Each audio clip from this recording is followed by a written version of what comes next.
Hi, everybody. This is Daja with the RBBS Learning Center. It is Monday at 8 o'clock, and this is our student training session, students helping students via Zoom.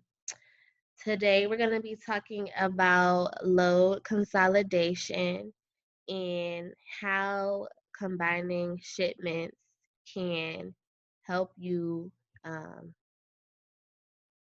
let some people in. Can help you make your drivers more money. Also want to thank all of our audience for letting us share on their platforms, YouTube, Facebook, and all the other platforms that we're sharing the recording to.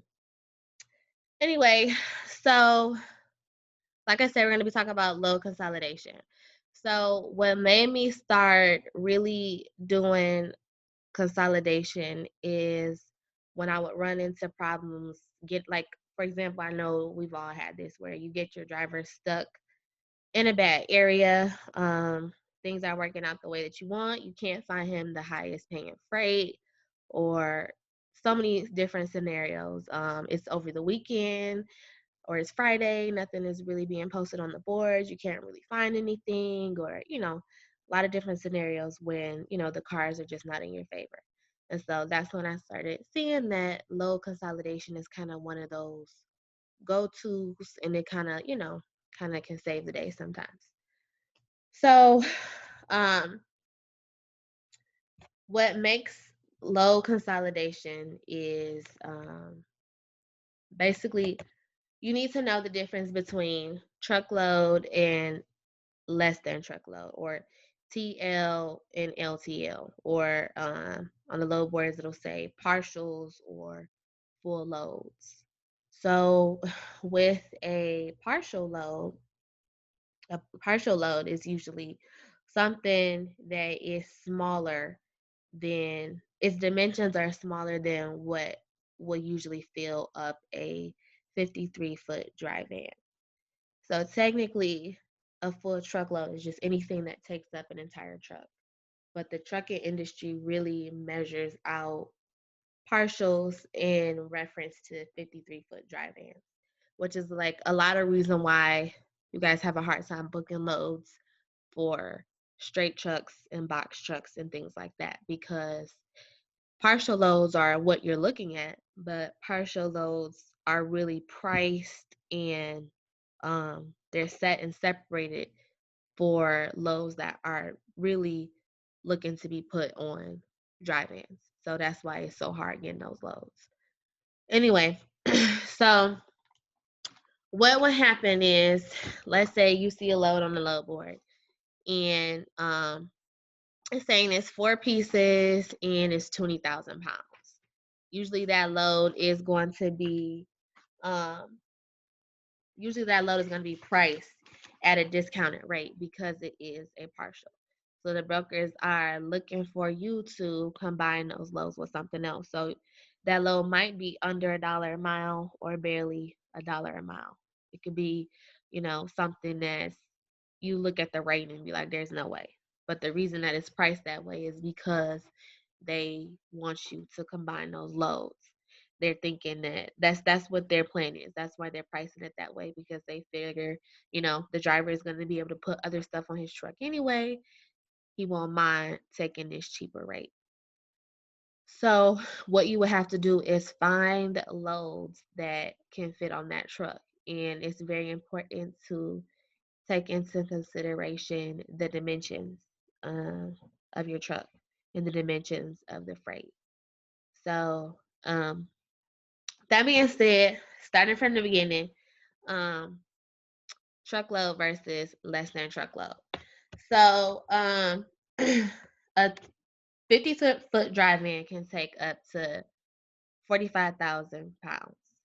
So that's the legal max weight for whatever freight can fit on the truck.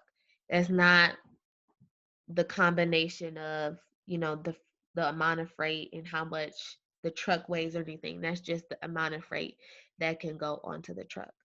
So, and then you have your dimensions. It's 53 feet, right?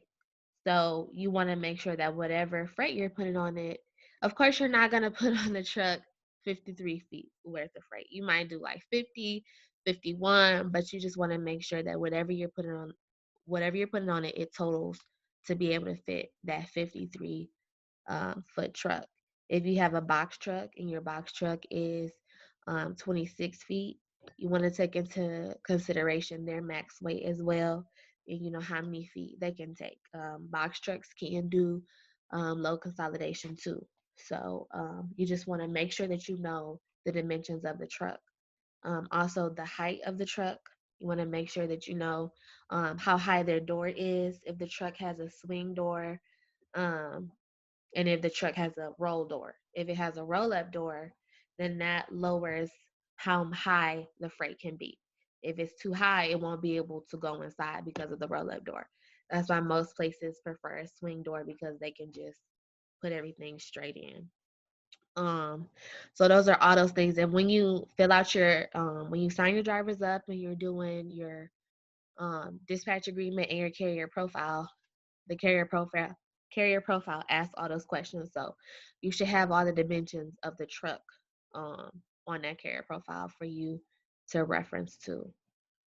So make sure you're looking at that. Make sure the drivers do put that on there. I've had drivers try to skip that part and they feel like it's not important, but you want to make sure that they have that on there. Some drivers will tell you that they don't want to go over a certain weight. Some drivers will tell you they don't want to do 45,000 pounds. They only want to do 40,000 pounds, or they only want to do, you know, um, they don't want to take their max weight. And usually the reason why they don't want to take the max weight is because the more weight you put on your truck, the more damage it can put on it. So the heavier the load, the more damage can be put on the truck. And a lot of drivers feel like if they're going to be putting a lot of weight on their truck, then they want to be making a lot of money because of the repairs that might come along with it and things like that down the long run. So you want to have that conversation with your driver too. Like, okay, I see you put on here that your max weight is 40,000. If I'm able to find you loads paying X amount of dollars, will you go over that weight? And most of the times they'll tell you yes. So you want to have that conversation with them as well. Um, so then moving forward, um, when you see loads on the boards that are posted for um less than truckload or partials, um, what happens is some brokers will post loads that are partial dimensions, meaning you see like, okay, it's only 4 pieces, it's only 20,000 pounds, but they'll have it posted as a full truckload. Sometimes there's the reason why they're doing that, and sometimes it's not. Sometimes they're doing it because their customer has special requirements and they don't want to, their customer does not want that load consolidated. It may just be because they're afraid that something is going to happen to the truck. Some of the freight is going to get damaged. Or it could be, the commodity of what's in the truck. If it's lithium batteries or something, or if it's a type of food product or something, they may feel like, this cannot be consolidated with certain things. And so the customer will request that even though it is a smaller load, it just be a dedicated truck, nothing else goes on it, just to minimize, you know, um, any issues. So when you see things that are posted for full truckloads and you see the dimensions are partial dimensions, you can ask the brokers like, hey, I see that this load is posted as a full truckload, but it's only 20,000 pounds. Can my driver put something else on his truck? Um, and sometimes they'll tell you no. Um, for the reasons like I mentioned, sometimes it is a good reason, but a lot of times it's really not. A lot of times it's just they feel like it's going to get damaged or whatsoever, or it's just a conversation that they haven't had with their customer. It may just be something that they just don't feel like asking. Most of the times, um, they might run that load as a full truckload.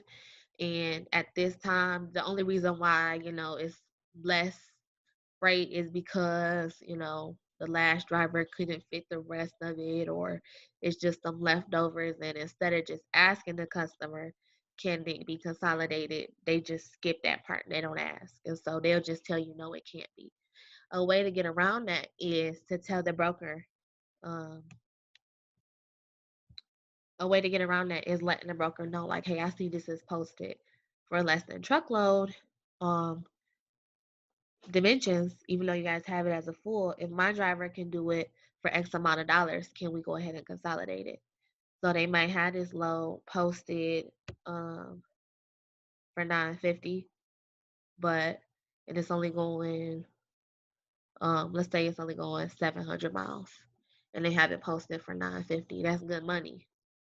But if you offer them $800 on the load, that's more money in the broker's pocket. You can say, I see y'all posted for 950. If my driver does it for 800, can y'all just go ahead and let him consolidate it? So money talks. But you definitely want to communicate with them and let them know what you're doing, just so you don't run into any issues, because they can, like I said, sometimes it is a dedicated truck and it cannot be consolidated. Sometimes they'll even steal the truck, which means they lock the truck up and nobody can open up the door until it gets to the receiver. So you definitely want to communicate when you're trying to do it. My rule of thumb is always ask twice.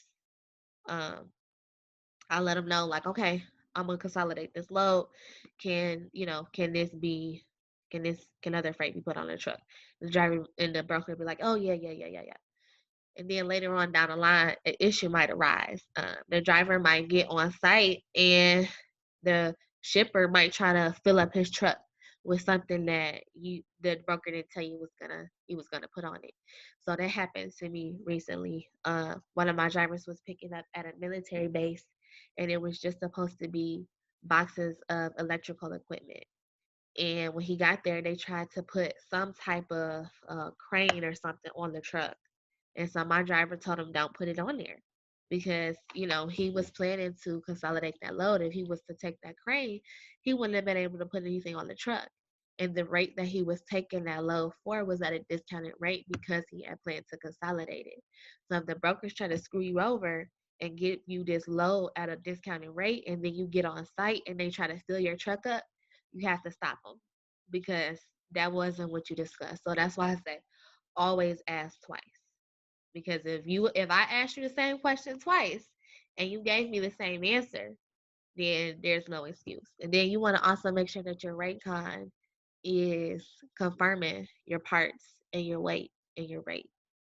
When you're doing consolidation, not only are you making sure that the rate is as quoted, but you also want to look in there, like, is there going to be lumper fees? Is there going to be, the driver's late, he's going to have to be deducted $200 every hour. It could be crazy stuff in those rate cons. So you want to look at that. But when you're consolidating, you also want to make sure that the parts, the weight, and the piece count reflect what that broker told you was going to be on that load. Because if you get on site and they start trying to load you with too much stuff, you have the right to refuse. You have the right to tell them, no, that's not what we said we was doing. Take all that extra stuff off. Um, so you want to have that proof in case you have to, it has to come to that.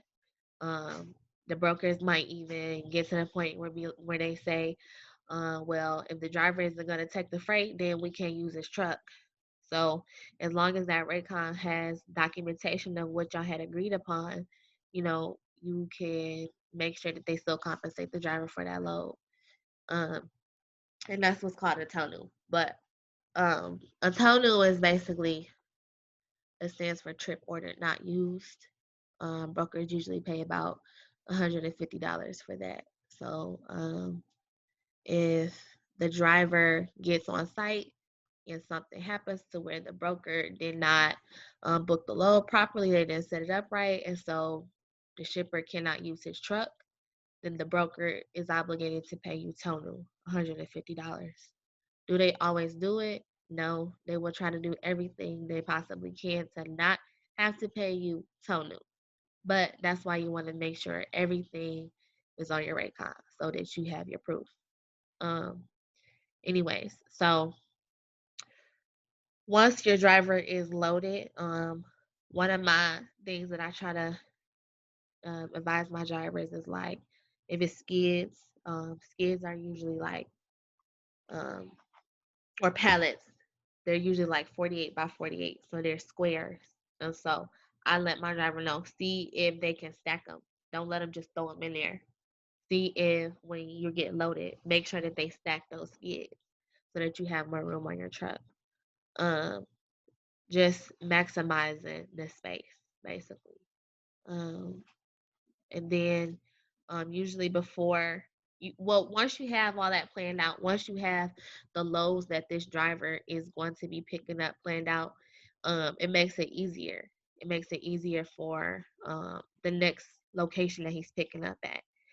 Making sure that they're not just throwing the freight in the truck any other way, because once he gets to that next shipper, they might look in there and be like, okay, how we gonna fit this in? And they 9 times out of 10, they really are not gonna try to be doing that much work. They're not gonna want to touch all that other freight. They just gonna be trying to throw it in there. So have your driver make sure that it's in there the right way.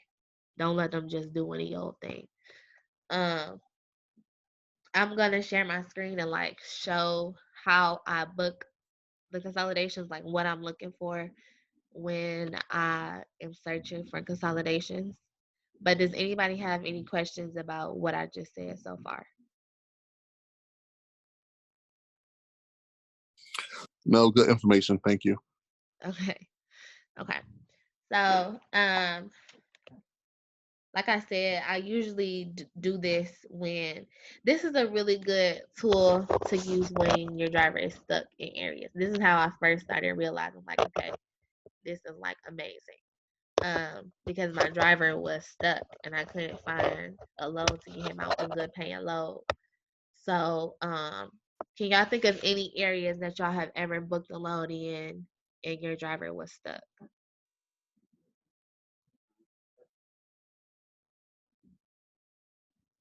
Okay, well, I'll just pick one.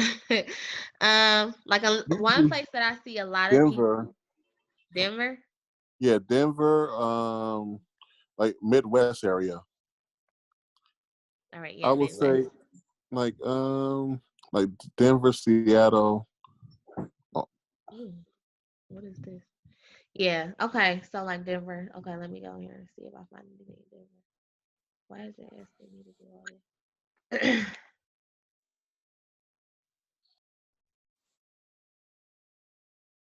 1 second.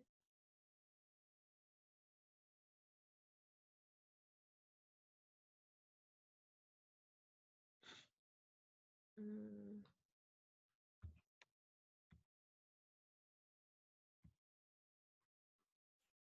okay, y'all should be able to see it now. Okay, so let me put in Denver.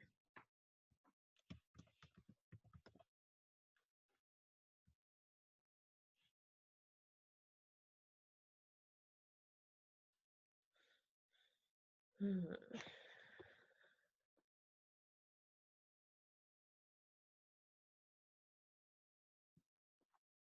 Oh, let me put this radius. We're doing 150.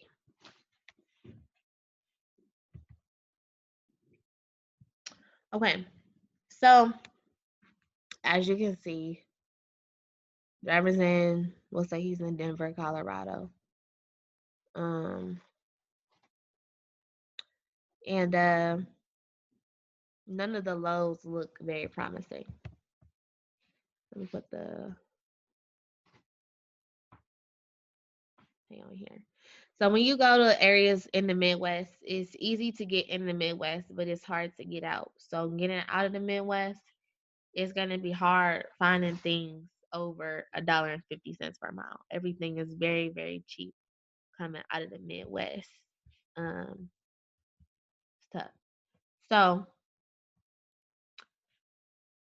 everything is like on to New York. I mean, these loads aren't too bad. I mean, if the driver was stuck, and again, this is for a reefer. I didn't even put in the trailer type. But let's say he just has a dry van. Um,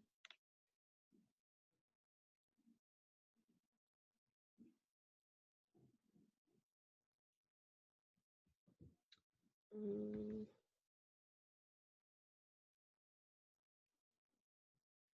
Okay. So here we go.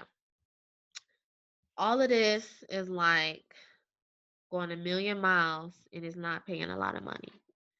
So like first thing you see $2,000, but it's going 1,600 miles.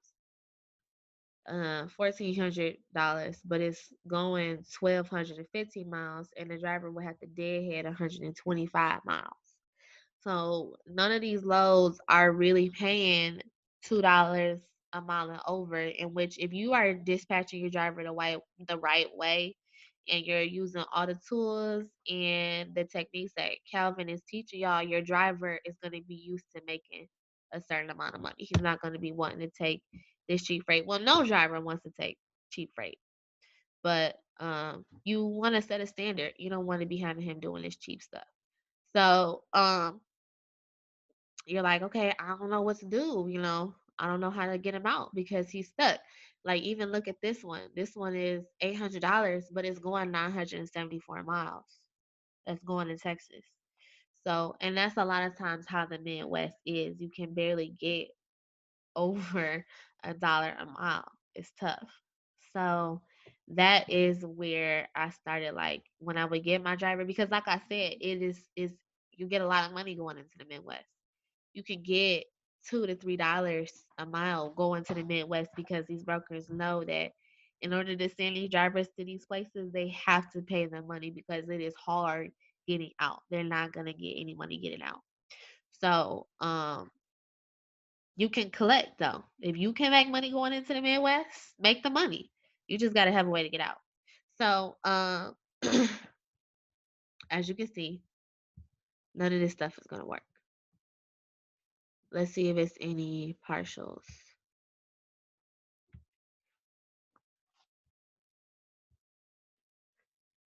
Oh, zero partials. So there's zero loads. Okay. Let's make it. Deja, I'm not seeing your load board. You're not seeing it? No, I'm only seeing your desktop. Oh, okay. Let me see. Well, thank you for telling me. Let me see. You're welcome.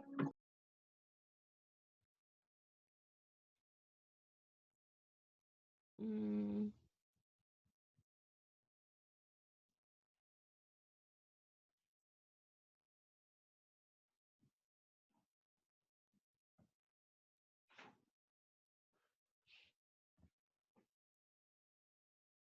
mm.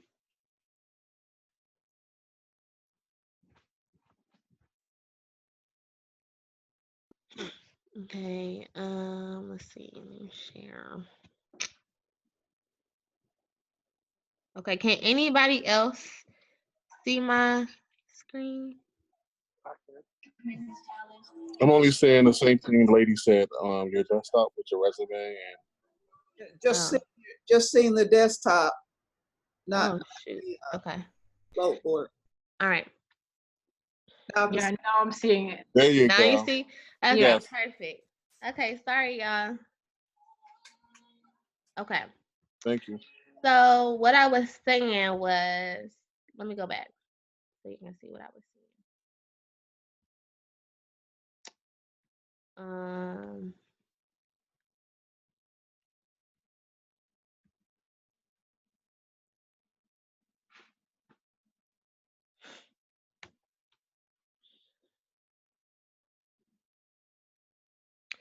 So basically, when I was going over here and I was looking up like full truckloads, like my driver's in Denver, Colorado, and I'm trying to get him out. So I'm looking on here and I'm seeing that none of these loads are paying any good money. If I was to book him on one of these loads, he's going to take a hit. Um, and all of them are long trips. Except for this one. I mean, this one could be a good one. It's going 62 miles, paying $275. But once again, he would still be in Colorado stuck.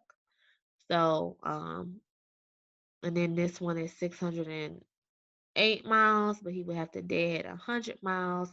So that makes it 700 miles, and then the load fee is 620.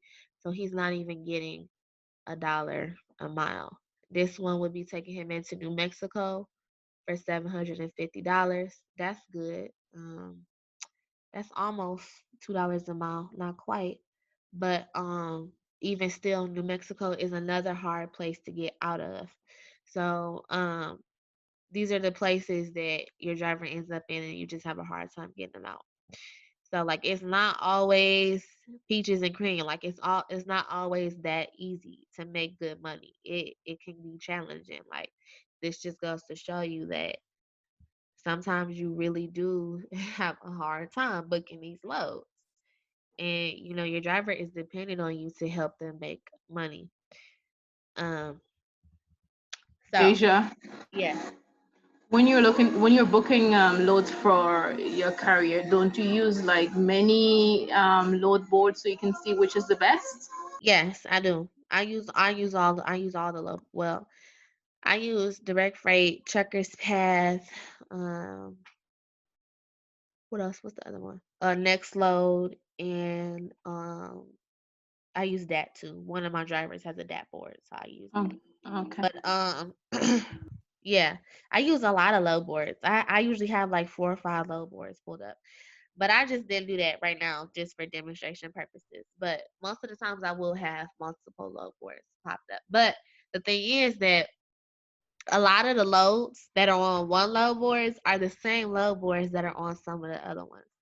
So yes, it is good to use different load boards, but 90% of the loads are on all the same load board. Like that's why the DAT load board is cool, but it's really not a necessity because all the loads that's on that are on some of these same load boards. So it's very, very seldom will you click over to another load board and see a load that you didn't see on the other one. And if you did, it's probably just because it just haven't loaded up on that load board yet. So I mean, that's just in my experience. My experience is that I usually see the same stuff on all of them. So that just goes to show, like, I'm just saying that when you're booking freight, it's not always that easy to get all this money. And we are trying to help these drivers make money. That's part of our pitch. We're telling the drivers, like, work with me because I'm going to keep you over X amount of dollars. I'm going to have you making this money. I'm going to have you making that money. And when you telling these drivers that, that's what they depending on you for. So you want to deliver those. You want to deliver that promise. So low consolidation is a way that when the cards are not looking like they're in your favor, you can kind of maneuver around it and still find a way to make the money. Now, when I went over here and I put in partial truckload, it was like it was 0. So I think William tried to set me up for failure by telling me to use Denver. Okay, let me see.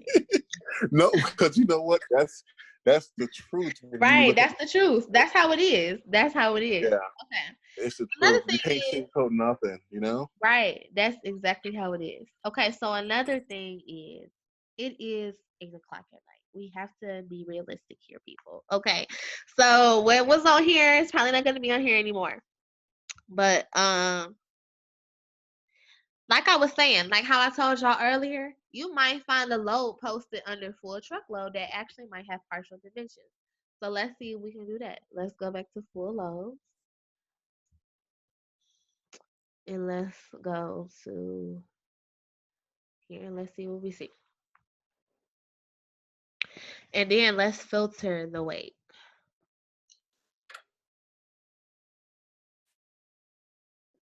Mm, okay. So what I was saying earlier, I don't know if you was in here, William, but sometimes the brokers will post loads as a full truckload, even though the weight and the dimensions are partial dimensions. And that is because either one, the customer has requested that it be a dedicated truck, even though it is small freight, or two, the broker just hasn't asked the customer if they can consolidate the load because it may just be something that it's usually a full truckload and You know, something happened to where they have this leftover freight, or, you know, certain circumstances can occur when they just have leftover freight and they just trying to move that remainder. And instead of calling the customer and asking, you know, they just have never had that happen, so they don't know. So they'll just post it as a full truckload and go about their day. And when you call them and you ask them, um, is somebody drawing on here? I know that's not me. Um, who drawing? Okay, anyway, so when you call them and ask them, you know, can the load be consolidated? They'll tell you no, it's a full truckload. A way around that is to let them know, like, okay, I see that this is a full truckload. However, my driver can do this for $9.50. I see, like, for example, this load right here picks up tomorrow and it's going to Missouri. It's 851 miles. They have it posted as $1,000. They think that's a fair rate. They think that's good money. You can call the broker and say, now, here's the thing. When you do partials, most partials are priced under $1 a mile. So you can call this broker and offer them a very low rate. You can say, I will do this load for $750 if you allow my driver to consolidate this load. And they'll either tell you yes or no. What that is going to motivate them to do is actually call and inquire with their customer, can this load be consolidated? Because sometimes it's just that simple. It's just a question. All they have to do is put you on hold and call their customer and ask them, can the load be consolidated? But sometimes instead of doing that, they'll just tell you no. They will do that with you with a lot of different things. Just tell you no. So you got to motivate them. You got to make them do their work. So money talks. So you can say, hey, and I've done this before. That's how I know. So we'll do this for $750 if you call and ask your customer, can we consolidate the load? And they'll come back and they're going to tell you either yes or no. If they tell you yes, cool beans. Then from there, we're going to Missouri. So what I would do is I would look down here and see if it's any other loads that I might want to see if I can consolidate it. Go into that area, go into the Missouri area. Um, but what you want to do is you want to make sure that it's on the way. You want to make sure that the driver does not have to leave his route in order to go pick up his other load, because then it's really not it's not cost efficient. Actually, he's just adding miles, so it's really not making him any more money. So you want to make sure that whatever he picks up on the way was already in going in his direction. So what I would do is I go to Google Maps.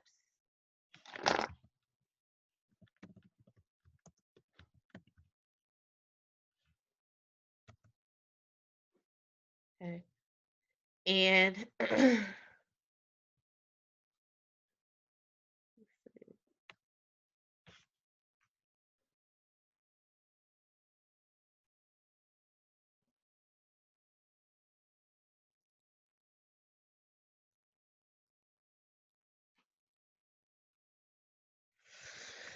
okay, Google Maps is going to be acting all crazy.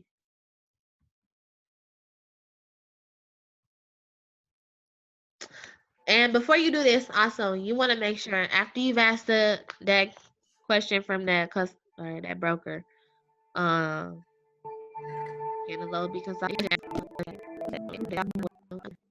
Missouri. So Erie, Colorado to Missouri. No, you're upset, and you don't know nothing. I told you that they Well, let me go over here and see what's going on.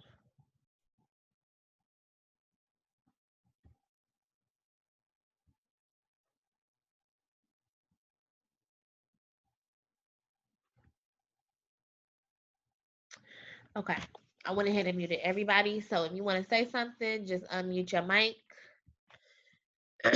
Anyway, so going from Erie, Colorado to Maryland Heights, Missouri. It's a straight shot, it looks like. And then I got all these drawings on here. I don't know what that is. Lord Jesus. See, y'all don't do all this when Calvin on here. Okay. So, Deja, hold on. Can you hear me? yeah, I hear you. Deja? Yeah, hold on one second. I think that's me doing it on my iPhone. I'm sorry. I'm so sorry. Oh, Hold on. it's okay. Let me erase this stuff. Hold on. I don't know why Okay, because I'm it did like, I that. don't even know where that came from. Is it erasing? Yeah, it's Is it going erasing. away? Okay. Yeah. This I stupid was gonna iPhone. try to erase it myself, but I didn't want the last time I started clicking around here, I accidentally kicked myself out. Is it Like going? it's one little spot in the middle, like over Yeah, Nebraska. You hold on. see that? Hold on. This stupid iPhone. I don't know why it allows you to do something like that. I know you're just trying to have fun because Calvin not in here. If Calvin was here, you wouldn't be No, I doing would never do that. I would never sabotage you. You got good information. Not only did you tell me to look up Colorado, but I, then you started drawing. I know this stupid. You know. Okay, Let me that's just fine. That's go fine. ahead. All right. Sorry about that. Okay. So, you can see that it's a straight shot. So really, if he was Yes. to do anything else, if he was to really go outside of this straight shot, it's Mm-hmm. really just going to be adding miles and it doesn't really make any sense. So now you're going to want to try to find loads that are going on his route. So you might want to try to find something picking up in Kansas City. Um, let's see what else you can do. Mm, shoot. Mm, I'm trying to zoom out a little bit so that I can see. Okay. Yeah. Anyway, so you want to be trying to pick something that's right here in this area. So what I'm gonna do is now that I see where my driver is going, now that I kind of have an idea, and this is taking him back to the east. So this would be a really good load. This is taking him back to where the money is. That area, that zone right there is all $2 and up. Once you get into um this whole area right here is the money maker. Michigan, Illinois, Indiana, Ohio, Wisconsin. That's $2 and up. Okay. So, and this here you go. So your driver is stuck. And I'm the type of person, I don't like people to question me. So I have a problem when and it's everything, nobody's perfect. So you run into issues, but I don't like it when I get my driver stuck and then he like, well, where are you gonna do? And da, da, da, da, da. Like I don't need all that extra stress and all that extra pressure. Just I got this. Even though I don't got it, I got it. Okay. Just know that it will get handled. So you can let them know, like, okay, I'm gonna find you something headed back to the Missouri. I'm gonna find you something headed back to the East Coast. Send you back to the money. Don't worry about it. Just know that I got you. So we working with this load right here, Erie, Colorado to Maryland Heights. Now, after I call this broker and ask them if I can consolidate this load, and they tell me yes, then I'm gonna want to know, okay, what's the dimensions? What's the dimensions of the freight? What type of freight is it? Is it going to be pallets? Um, is it going to be a piece of equipment or a piece of automotive equipment? Is it going to be dry food? Like what is it going to be? Is it something that can be stacked? How tall is it going to be? How wide is it going to be? Um, those are the type of things that you want to take into consideration. So you have a dry van.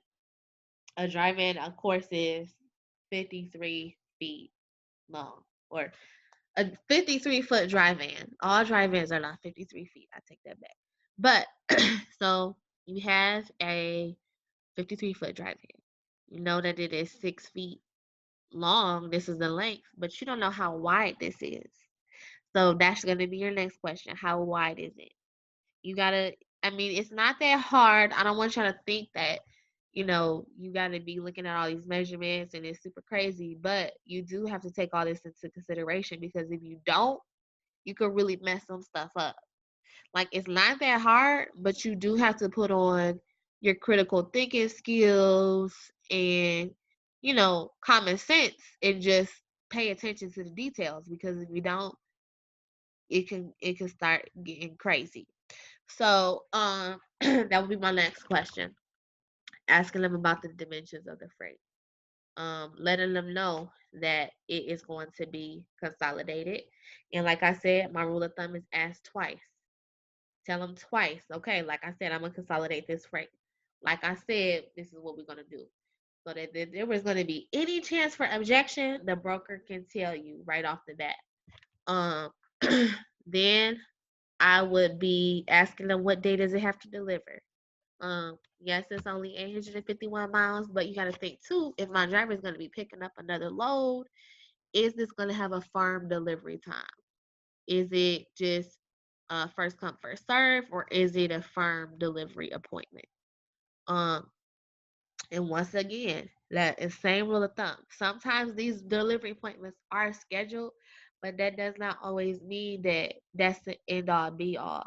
A lot of times, the brokers don't want to um negotiate those appointment times, but like I said, money talks. If you let them know, like, hey, my driver can do this for 750, all I need to know is, if he gets there later in the evening, will there be somebody there? I know it's an appointment time, but if I save you and your customer money, just ask the question. You know what I'm saying? And so money talks. So sometimes it's just a matter of asking the question. So now what I would do is I would go down this list and see if there's anything else in this area. In fact, since he's picking up in Erie, Colorado, I would take this out and I would put in Erie, Colorado.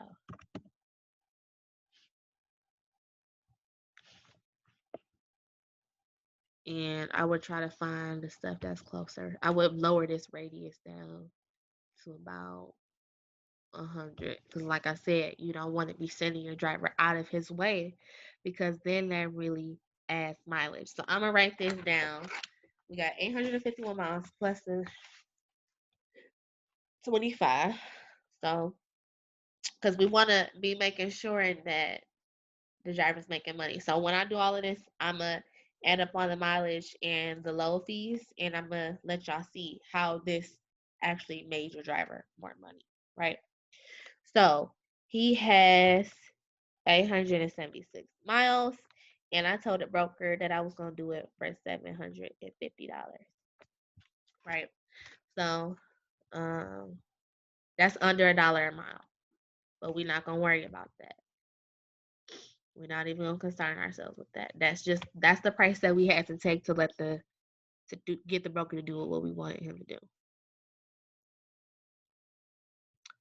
Okay, so it's only gonna be 6 feet. It's 1,000 pounds. So I see something going into Kansas. That's on our driver's way. Oh, that's in April. We don't want that. But um, let's see. Let's pick something else.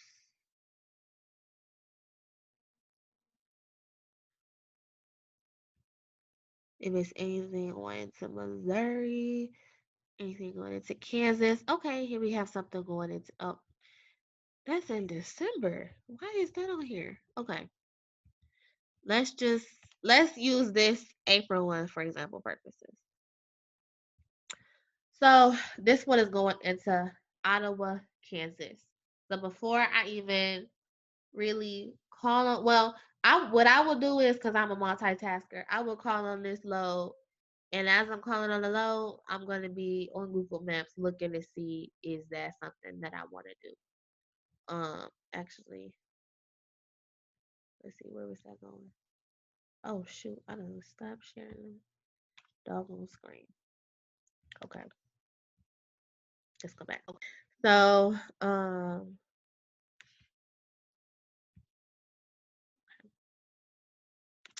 So this one that I said I was going to check on, it is going from Fountain, Colorado to Ottawa, Kansas. So I'm going to type that in. In fact, what I'm going to do is I'm going to add a destination, and I'm going to pull this one down, because this is going to be his final delivery, kind of, so to speak. And then I'm gonna put in Fountain, Colorado. And just to see how far is Fountain, Colorado from Erie, Colorado, his first pickup location. Because we want to be seeing, like, is it gonna make sense to send him there? If it's out of his way, we don't even want to do it. We gonna hang up. So I'm on the phone with the broker. I'm getting the details about the load, yada yada yada. I see that it's not that far from Erie, so yeah, I'm gonna let him keep talking. So he lets me know, okay, this is going here, this is going there, and it's gonna be 1,800 pounds. It's 53 feet. Blah blah blah blah blah. Obviously, the load is not 53 feet. If it's only 18,000 pounds, it's not gonna be 53 feet. You're gonna ask him like, okay, verify the dimensions for me. Where's it picking up at? What type of freight is it? Is it dry food? Is it pallets? Is it water? Like, what is it? Um, what is the actual dimensions? And he's gonna tell you, oh, it's gonna be palletized water bottles, blah blah blah blah blah blah blah blah blah blah. It's gonna be 6 skids, or whatever he tells you. And you're gonna want to verify the dimensions on those skids, so to see if that can be combined with your other load. This is a blind load. This one doesn't have a price on it. So, the broker might try to lowball you. He might, but that's okay. We gonna figure out what it is that our driver will do it for. I will say that the driver will do it for, first off, what we gotta see. This is the first thing. Before we even start talking about how much the driver will do it for, we want to know how far is Ottawa, Kansas from Maryland, Missouri. We want to know if that's going to be out of his way. So, let's see that. So, it is a few steps, but it's not that hard, guys. It's not. It's just all about, you really think about it, it's really simple. Okay, so that's not too far. That's not that big of a detour. So, yeah, I wouldn't mind sending him there. It's already going to be on his way. I will do this low. I will tell the broker that I know it's posted for a full truckload, but my driver will do it for you for $500. That's under $1 a mile, right? So now we still under that dollar a mile mark. We still ain't really made no money because we still ain't got over $1 a mile, but we already took $750 on the other load, and now we're gonna add another $500. So now we at $1,250, and the mileage was only about 800 miles. So we getting up there. We're getting up there. Altogether, we're over $1 a mile. So we're adding money to the truck. So that's still, and let's say, 18,000 pounds. That's not that heavy. So if I could guess, where was I at? Right here. If I could guess, I would say that this load isn't going to be no more than 6 or 7, maybe 10 pallets. I don't know. It ain't going to be that much. So I'm going to find another load on top of that to add to that truck. Now I'm going to go to Kansas City. I'm going to see, is there anything in the Kansas City area that he can pick up, because he's already going in that direction.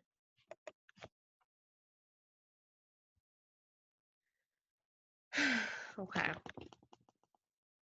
So let's see. Let it cycle.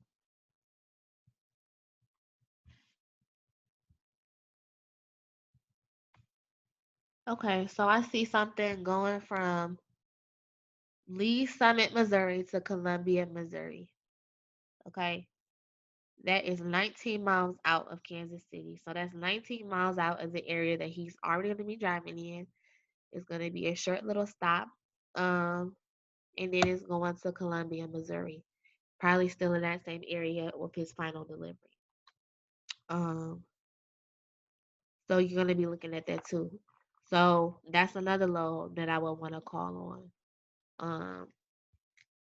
And I would be asking about the delivery times and the delivery dates because you got to remember you done took a load picking up in Fountain, Colorado to Ottawa, Kansas, and you got one going from Erie, Colorado to Missouri. So by the time your driver gets to Ottawa, Kansas, he's gonna have to stop, get offloaded. That's gonna take time. So you want to be making sure, like, okay, how long is it going to be before my driver gets offloaded? How long is it before he has to deliver to his last stop? And how long is it going to take him to get to this new load that I'm trying to put him on, which is picking up in Lee Summit. So you have to take into consideration those pickup times. So it is, like I said, it's a lot of critical thinking and paying attention to detail, but it can be done. It can. It's something. And sometimes you have to do it. I mean, it's a lot more work. It's harder work, but if that's the only way to bring more money to your truck, you got to do what you got to do. Sometimes, you just gotta get out your pen and paper and add up the numbers. So, and I was seeing like, okay, this is picking up tomorrow. What time does it have to deliver? Does this driver have to go straight through? Can it deliver the next day? If they tell you what you want to hear, then you want to let them know, okay, can this load be consolidated? I see that you guys have it posted as a full truckload, but the dimensions can be put on this truck. My driver's gonna be 20 miles out. He can pick it right up. He'll do it for X amount of dollars. That's putting more money to your truck. If that one don't work, go to the next one. If that one don't work, go to the next one. Like, just think outside the box. And these ones we're still filtered for full truckload. So you would still be having to negotiate with those brokers when asking them if they will allow you to even consolidate it. So I'll just change the filter back to less than truckload. So Kansas or the Missouri area has a little bit more work for LTL, but as you can see, um, these are going back west. We're not trying to go back west. This one is going to Memphis, Tennessee. That's not bad, but that's just adding more miles to the truck. So that takes his, how many miles was that? 876 miles plus the whatever 100 miles that he had to go pick up his other load. So that's maybe like 900 and something miles. That's just adding more mileage. Now it's taking away the profit. So I really wouldn't send him to Tennessee because everything is kind of delivering in Missouri. So then he's gonna go to Tennessee. I mean, he can pick up he can pick up in Egerton, Kansas, and go to Memphis, Tennessee, and continue to look for more partials if that's his plan, if that's what he wants to do. But for the most part, I would just be trying to get him emptied out in Missouri so we can start from scratch because that's when you start running into problems with delivery times and things like that. And you don't want to do that. You want to be trying to be as punctual as possible. Um, so I would be trying to get everything off the truck and start from scratch. That's just how my mind works. Um, let's see. Where was I at? I was right here back in full loads. That's where I saw that stuff. So, once why I gotta tell you this shit? Okay. So, like I said, I would just be looking for more money to add to his truck. So, like as of right now, all we've made was $1,250. I'm gonna say his trip is about 960 miles right now. So he's only at about $1.22 a mile. So he does need to pick up another load. He does need to start, looking for some more money. Um, so I would be definitely calling on this Lee Summit load and trying to add that. Any questions at the moment? I know I've been doing a I lot. I do have a quick question. It's not totally off the subject, but I seen something about in some of the videos that I was watching that Calvin used something like straight dispatch. Is that Uh-huh. necessary? Is that a service that we have to pay for? Is that an extra service? I Um, just seen it how it kind of calculated the mileage because I was, I kind of found out the equation to do as far as the pay rate and mileage to know mhm. exactly what it would be paying. Right. Yeah, it's simple. So with straight dispatch allows you to pull loads from several different load boards and find the highest paying loads. It doesn't really calculate the distance. That's not its main purpose. It helps you find the highest paying loads. And straight dispatch is at a discounted rate for RBBS members. You have, I think it's only like $4.99 or something like that. And it's usually more. It's usually like, I don't know the full price, but it's not free, but it is at a Okay. discounted price, and it is a really useful. Okay. So So yeah, I would is definitely just encourage you to try it. Mhm. so how could you tell the dollar per miles off the bat by looking at a load? Like, would you? Is that Um, like you have to be a mathematician, or is just like let's Mm, just say no, it goes by pay rate divided by miles. right, yeah. So I mean, it's kind of. I mean, you don't have to be a mathematician, but it's kind of just looking at your pay rate, like she said, your pay rate and your miles. As long as it has a rate right okay? So I'm looking. here, say. So like for example, I'm this one I'm is I'm looking. what you say? Go ahead. Oh no, I'm sorry. I didn't mean to cut you off. Okay. So this one is $900, and you see that this is 486 miles, and he got a 98. I add the deadhead, and he has a 98-mile deadhead. You already know that this driver is not even getting over $1 a mile. I would keep looking.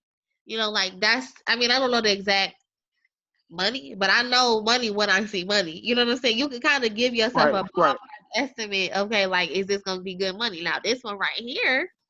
This one's only going 177 miles, and then he has a 54 uh mile deadhead. Add that together, and you getting $500 on the load fee. So that's pretty good. That's pretty good. That's about uh $2 a mile, right? So Okay. that's All how right. I do So it. let's. I mean, or just get your calculator out. Have your calculator. You got your calculator on your phone. You can get the exact mileage Right. with the calculator on your phone. I got a calculator right here. Um, Okay, so yeah, that's what I was just saying. I understand what Calvin meant by stacking the deck and just having orders prepared before you even really talk to anybody. So I was yeah, just thinking like, since you already have that available, just a calculator to, already do the equation to figure out how many yes, miles. yep. You Okay. wanna, cause you wanna kind of have a ballpark idea, and that's why I was saying with load consolidation is a little bit different because for me, Yeah, I never heard of that term.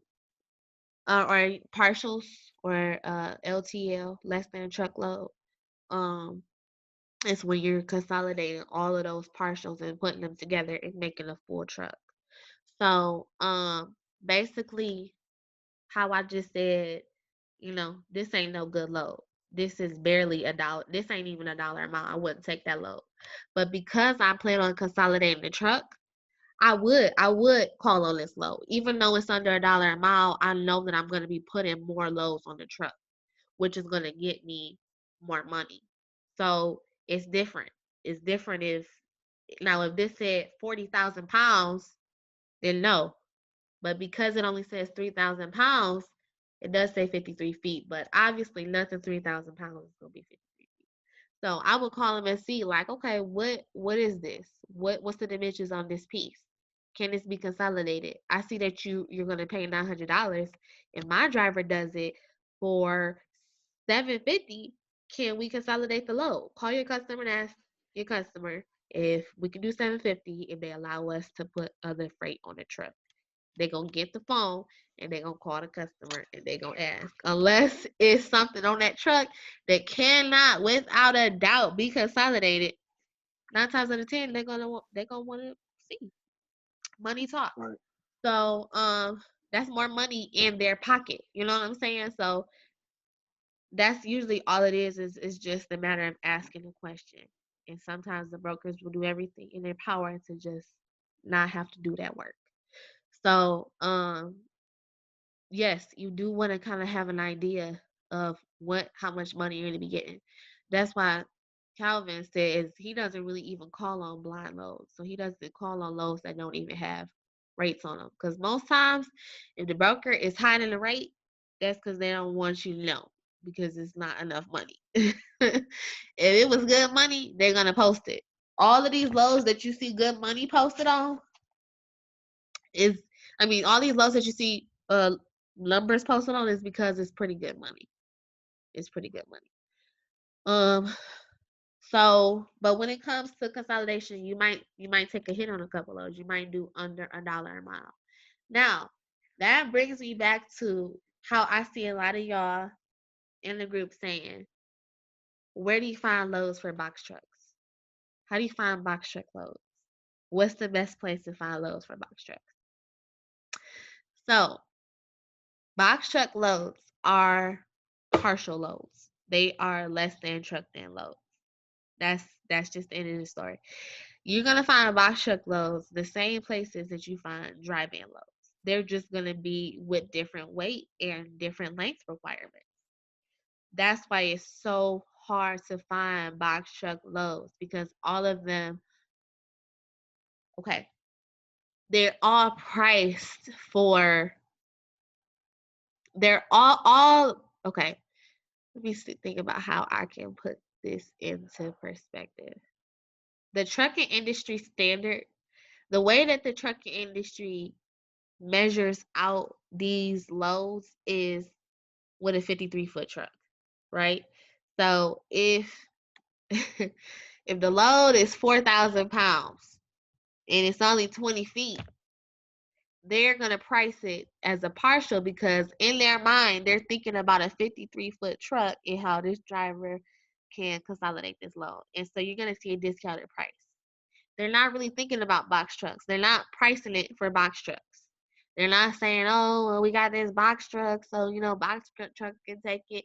They don't care about box trucks having almost the same amount of overhead as 53-foot dry vans. They thinking this load is going to ride for under $1 a mile. But ain't no box truck driver really gonna want to take no load for under $1 a mile. But that's usually what they're left with because they're getting partials. They're going on load boards and they're getting partials for their truck. So when y'all be saying, where do you find loads for box trucks and straight trucks? On the load boards, the same place that you find loads for dry vans. All you're doing is just getting partials. Or it could be a full truckload, like how we see here. All of this full truckload stuff that's saying it's only this weight, all of this stuff will fit on a box truck. All of this stuff is box truck loads. So if you got a box truck in Kansas City, Missouri, he could clean up right now because there's a bunch of stuff that I'm seeing that can go on a box truck. It's just all about how you filter your board. Um, So, for example, how I have this, I have my weight filtered. It's showing me the least amount of weight. Um, and it's a van. A box truck is a van. You're not going to go in here and see box truck. That's probably where a lot of y'all are confused, and that's why you're asking, where do you find loads for box trucks? A box truck is a van. A box truck can even be a reefer. Even some box trucks are refrigerated. So it's just that it's a different size. But to answer that question, where do you find loads for box trucks and straight trucks? The same place that you find loads for 53-foot dry vans and 53-foot reefers. You're just going to be Would you trying to not, look for I'm stuff. sorry, Mhm. I wanted to ask, would you not check hot shot as well? You can check hot shots. Yeah, you can check hot shots too, but a lot of hot shots, I mean, unless they have a dually trailer, um, a lot of hot shots are mainly flatbed type loads. So, there's stuff that go on a flatbed. So, and that's the thing. So with a box truck, and how I was telling y'all gotta know the dimensions of your trucks and stuff. Um, I think it's like 13.6 or something feet high. That's the highest amount of the highest a truck can legally be in order to like go under overpasses and things like that. So that's why sometimes flatbeds come in because it cannot fit inside of the dimension of the truck, or um like if the straight truck has a rolling door and it can't fit in the door, and they'll just put it on a flatbed, or it's just easier to strap down onto that. I mean, it's just a lot that goes into it. It's specialty trucking. So that's why it's hard. It's harder. You can check for hot shots, but a lot of this stuff is usually like flatbed type of stuff. And it might not fit in your box truck.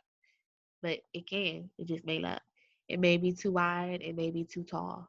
So um, like for example, this is 40 feet. Your box truck is probably going to be 26 feet. So this is not going to fit in your box truck. um, but anyway, I kind of got sidetracked there. But I did want to answer that question. Um, that's where you find box truck loads. It's harder because, like I said, you're not going to make any money. You're not going to make any money because you're going to have to take one of these discounted loads. But what's the kicker for you is that you can't even add anything else to your truck because that's probably going to take up that's probably going to take up your whole truck. Um, so anyway, yeah, what else? I think that was probably just about it. Do you have any questions so far? Can I ask something, Daja? Sure. Yeah, I'm actually creating some type of software, not software, but some type of cheat sheet where it's going to be Excel based, where you put in a formula of what you're looking for. It's going to pop up, how many miles it's going to pay. If you deadhead a certain miles, it's going to pay X, Y, and Z. And also it's going to help you out, help everybody out with figuring out the height and weight and dimensions. So That'd be really good. Yeah. So I I think want to that'd be really good. Yeah. I want to create that probably this week and probably have it available for everybody on Saturday. Oh wow, cool. Oh, okay. So That's pretty. I hope that help everybody. I think it will, but I think it will, especially if people start using this method, because this can really Yes. help. This can really help you make more money, especially when you get your driver into areas that you feel like he cannot get out of. Right. Like how you was talking about Colorado, but did you see how at first we could not find anything out of Colorado? Yeah. I had And my drivers. yeah. And everything that was in Colorado was probably going further west. It was probably going to be going to Nevada or California. So had we had took any of that stuff, we would have just continued to be taking hits. We would have continued to take more hits. So Right. And like I told you before, my other drivers, when they go over there, they know that they're not coming back. So if they're going to fly home, because they based out of Florida. And it's like when you go that far out looking for that money and you don't find it coming back, it's like you get stuck. So those are part of the circumstances of taking that you chance just saw of getting that how money. we got them out, though. We got them out, didn't we? No, yeah, but some of them Got them not out, willing and to we do got them that. some money. We got them some money. So Yeah, it's not the only option. Yes, right. You might get stuck, and you might have to do how you said, fly home. But it's not the only option. You can't get out. You just have to gotta try. So but that's how it's saying and then guys, telling you, ask questions, ask questions, ask You questions, have to. ask questions. Yes. And money talks. I would not be telling y'all to do this if I had never done it myself. As you can see, there are no partials coming out of Denver, Colorado. There are none. Literally, there's no partials. There's zero. But I'm basically showing y'all how to get what you want. So by even calling on these full truckloads and talking to the broker and saying, I know you got this posted for a full truckload, but can you just call your customer and ask him, can this be consolidated? We'll do this load for $800. You got this posted for $1,000. We'll do it for $800. Just call the customer and ask. And a lot of times that's all it is. That's all it is just asking a question. It's usually not even that serious. A lot of times it's not even that serious. And a lot of times you'll even just get people on the phone that's just inexperienced. It's so many brokers that posted stuff that just not experienced. They might have posted this as a full truckload by mistake. I mean, it's just so many variables, but it don't hurt to just ask. And like I It said, happens all the time. yep, It happens money all the talks. time. Mm-hmm. So, yeah, if you throw some money on there, now we talking. Now we got some, now we got some negotiation. Now Mm-hmm. we got some negotiation. But yeah, now you can see like at first there were no options. Like everything is going to New Mexico, California, like all this stuff sucks. All this stuff is terrible. Mm-hmm. But just by putting in the full truckloads and filtering your weight and um filtering the weight to see what you might be able to call on and talk somebody into letting you consolidating, you just flip the cards into your favor. Now you're taking him to Missouri where he can actually make money. So, yeah, that's just a little tip. But if you were somebody, all the people who's not in RBBS and all the people who are not watching this video and don't know about this is what they're gonna do. They're just gonna be sitting there like, oh, my driver's stuck. This how I was. Y'all saw me in the group and I was like, I don't know what to do. My driver's stuck. I was like literally hysterical. But I figured a way out.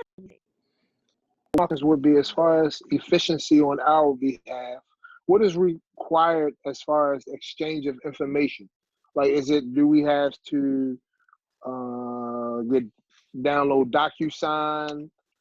I kind of figured out a way to edit, like, some of my information on my phone. I did it both ways. I wanted to see if I could edit, information on my phone, and I know I could do it on my computer, but I wanted to see, as far as efficiency and the change of information, what is required on our behalf. Is it DocuSign or is it a way around that? It's like, okay, you're talking about what type of information? You talking about your dispatch agreement? Yeah, like, exchanging the dispatch agreement. How would they fill it out? Like, what is a good way for them to how do most carriers fill it out? Most carriers will prefer to do it digitally. However, a lot of carriers have the means in their truck to, if they have to, print something out and scan it back in. That's what I tell everybody. Okay. I mean, it is good to have DocuSign. I use DocuSign. I like DocuSign because it's simple. Like I can pull my stuff in, I can make templates and then put the little boxes, and it's just like one and done. It's like a click of maybe like 2 buttons to just send the agreement to them. And you can use So you don't have, you can so is even that use, something like a monthly subscription as well? yeah, it is. Okay. You can That's a also, good when you investment. first sign up, De- they give it to you for free. Deja, Yes, hello? yes, Can you hear me? I can hear you. You can also use PDF filler, which is free.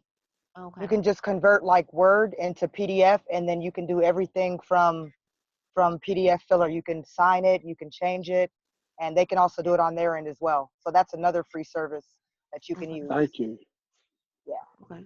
What is it called? It's PDF. called PDF filler. You just download it. It's an app. It's a free app on the Google Play Store. So can you convert something from Word into a PDF on there? Yes. Okay, cool. Okay, that's really cool. Yeah. I might have to look that up myself too. I've never heard of that. And vice versa, you can convert PDF into Word. So you could do either Okay. or and change. Can you send that in the group? Are you in the group? Yeah, I'm in the group. Okay. Yeah, try to send it in the group so everybody can see it, because I know a lot of people How have do questions. Is it an app or is it a website? It's an app. So If you don't know how to do it, just take a picture of Um, it and then send it. I mean, send it it is a where? way. It is a way to share it, but I kind of don't know how to explain it to you. Do you have Hmm. a Android or a Apple phone? I have an Android. Okay, yeah, then I definitely don't know how to help you. um, yeah, just try to like screenshot it and send it in there. That way I'll it'll. put in the link for you guys. I'll put in the link. Okay, thank you. Okay, cool. Yeah. Yeah, I just want everybody to be able to see it because I know a lot of people have that same question.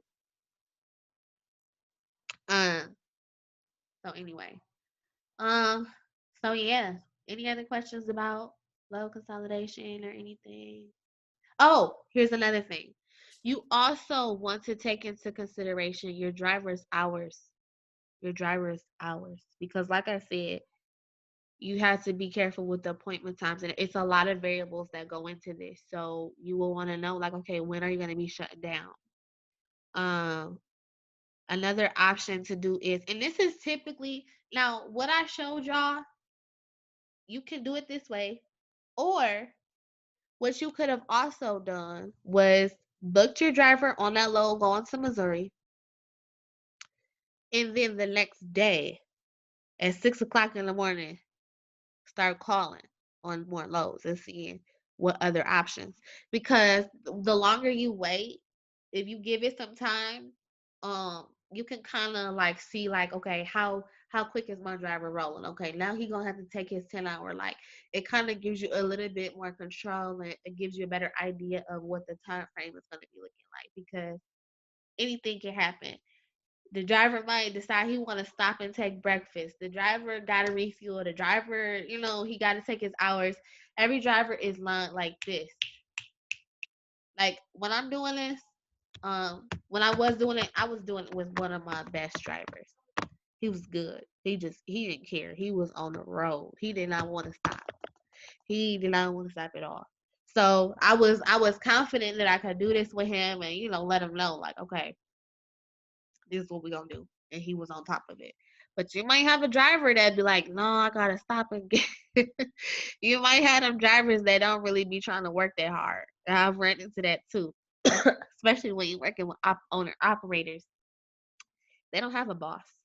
So they their own boss. They might want breakfast, lunch, and dinner. Then what you gonna do? And they might stop for an hour every single time.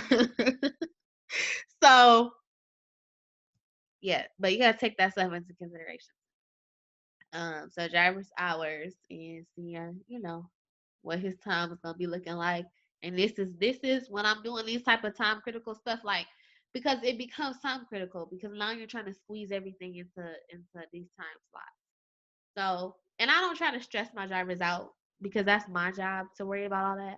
I don't be calling them, letting them know like you gotta hurry up, but I try to make sure that I'm keeping everything. If I have to go ahead and call a broker ahead of time and be like, look, it's traffic on I-90. Okay, the driver gonna be late, or the driver got a flat tire. Okay, I know this is public information, and I know I shouldn't be saying this, but I be saying that stuff. I be like, it's traffic, it's construction. He got a flat tire, which he might have a tire that he might end up having a flat tire, okay? He might not have a flat tire right now, but later on, the tire might go flat, okay? Like, listen, you got to work with it. You do. The last thing you want to do is not communicate with these brokers and not tell them that these loads are going to be late, because that's even worse. That's even worse to not tell them that it's going to be late and just let the driver be late. You got to say something. Then when you tell them that the driver's going to be late, they're going to want to know why. So you got to have a reason.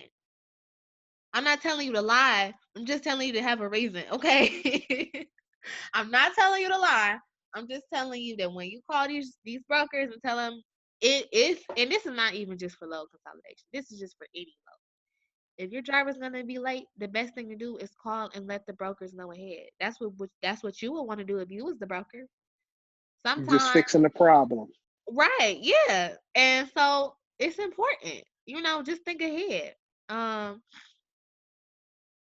but yeah. Oh wait, I have two people waiting. I did not even see. Mommy. Okay. Um. Anyway, so yeah. So like I said, just if the driver's gonna be late, call and let somebody know before he don't make it. Don't just wait to the last minute. Don't just drop the ball on the broker because it just creates a bigger problem. Not only that, it can give your carrier a bad score.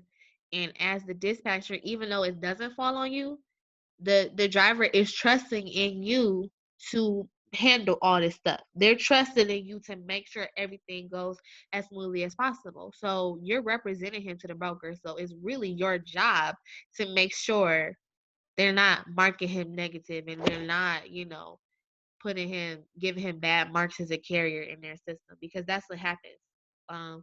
When a driver is, when they consider it fails, like if the driver is late, they'll say that the driver failed the load. He was 2 hours late, and it'll go on his record.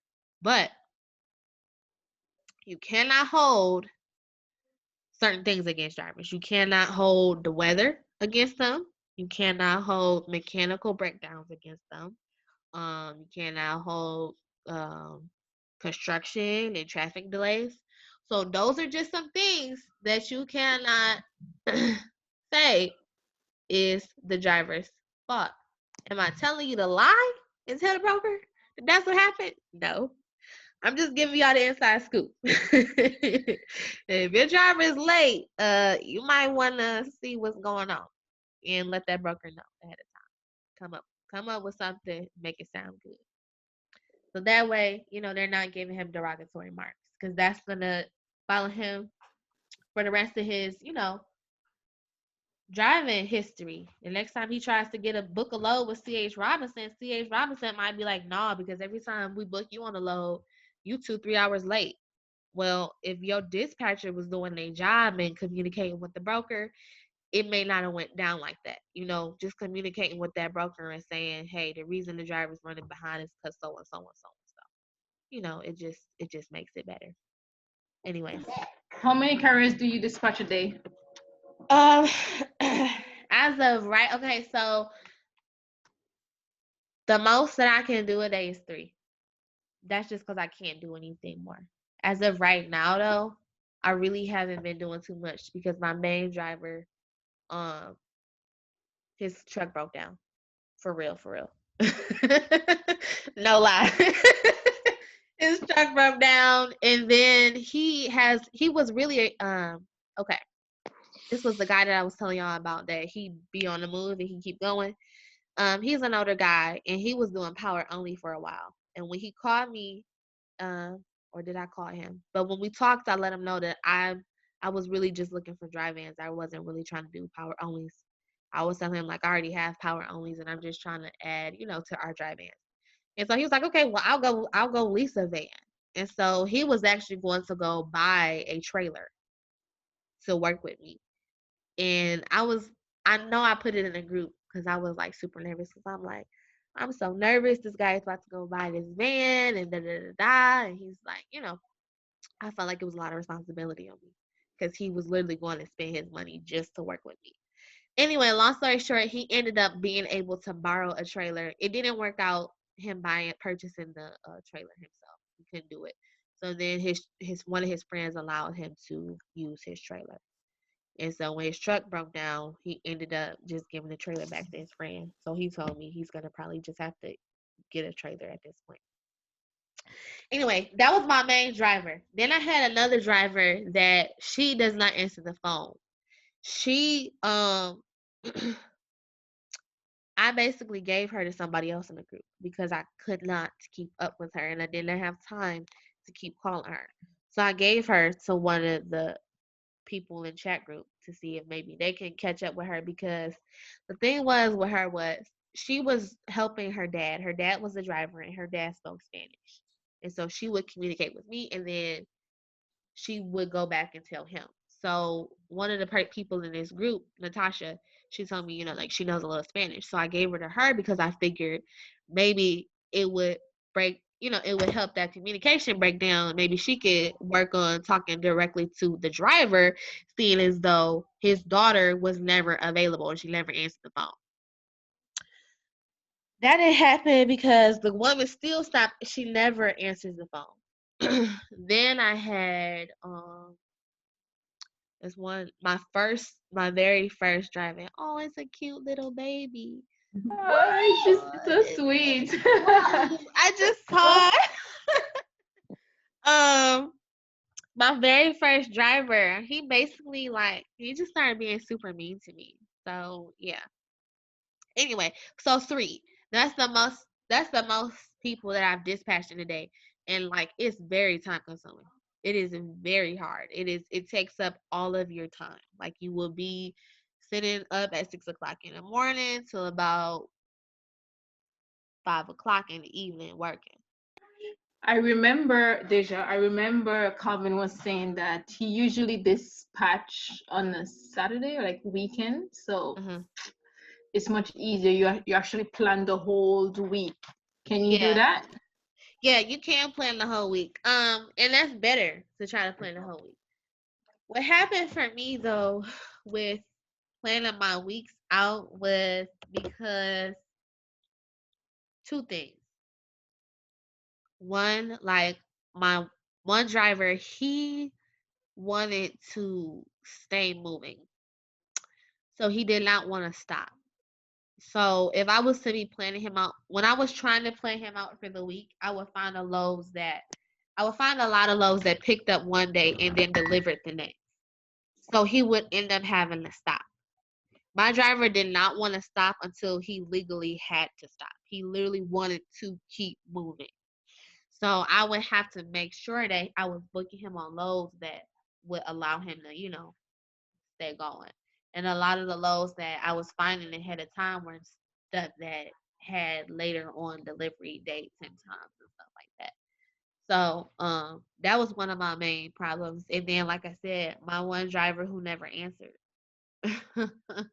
So, but yeah, booking stuff and like I said, it's I'm just learning too, y'all.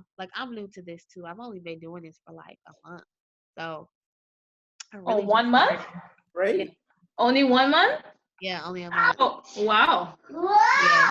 I've been in the trucking industry for a while though, so I have some background experience. But as far as for dispatching, I just started, looking for drivers and stuff like that. So I haven't really been doing it a long time.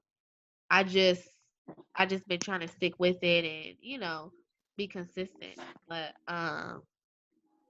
yeah, I think eventually once I get more stable drivers and more consistent people to work with, then yeah, I'm definitely gonna be doing it that way to where I can book them out ahead of time, because that would just make it so much more easy. Because when you're trying to do everything the day of and right at that moment, it's just crazy. You don't want to be doing it. I just wanted to say I have some power only contracts, but they're looking for shippers that I have contracts with, something steady.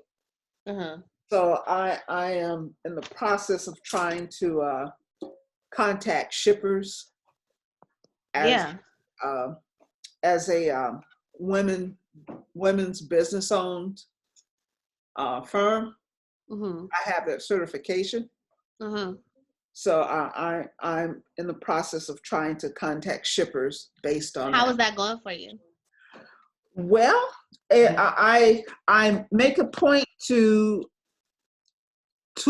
apply at least 2 or 3 a day, and You call 2 or 3 a day? Well, they have a supplier diversity platform on their website that they prefer you to go to. I have not really spoken with anybody. Yeah, so it's just a matter of filling out. Is it a lot on there? Yeah. Okay, because let me tell you how I do when I'm calling shippers. I started calling shippers at 9 o'clock in the morning. Mm-hmm. And I call at least 30 shippers until 12 o'clock. Mm-hmm. I call 30 shippers at 12, and then I stop, and then I start back at 3 o'clock from 3 to like 5, because I figure that's like business hours for, they up in the office at 9, then about 12 o'clock, they go to lunch, they come back, they're back at their desk about 3 o'clock, and then from 3 to 5, I'm calling again. Mm-hmm. That's how I do it. And I've gotten success. When I was only doing like small amounts, I wasn't getting a lot of people. So I just started upping it up. And when I call, it's very short and to the point. Because either they're gonna tell you what you want to hear or they not. I don't even go into a whole pitch or anything like that because it's really not that necessary. Whether you pitch them or not, if they don't work directly with carriers, they're not gonna work with you. So what I do is I call them and I say, "Hi, my name is Daja. Can I speak to someone in shipping and receiving?" And they either say yes or they say no, I can help you. And I say, "Okay, I just want to know, do I work directly with carriers?" And they either say yes or no. If they say no, they'll be like, "Okay, most of our freight is customer routed." If they say that, that means that their customers pick their carriers. So the shipper themselves they're not really in charge of who delivers the loads. The customers pick who they want picking it up and delivering it. So, like I said, they'll either say yes or no. And if they say no, then I'd be like, "Okay, have a good day." If they say yes, then I say, "Okay, well, I have about," here I go again, telling half truths. Okay. But it's technically true because we are in the national dispatchers network of over 4,000 members. So I'm like, "Yeah, I got about 10 trucks in your area. We want to help you move your loads. What do we got to do to get your load list?" And they'll either say, "One, okay, send me your information."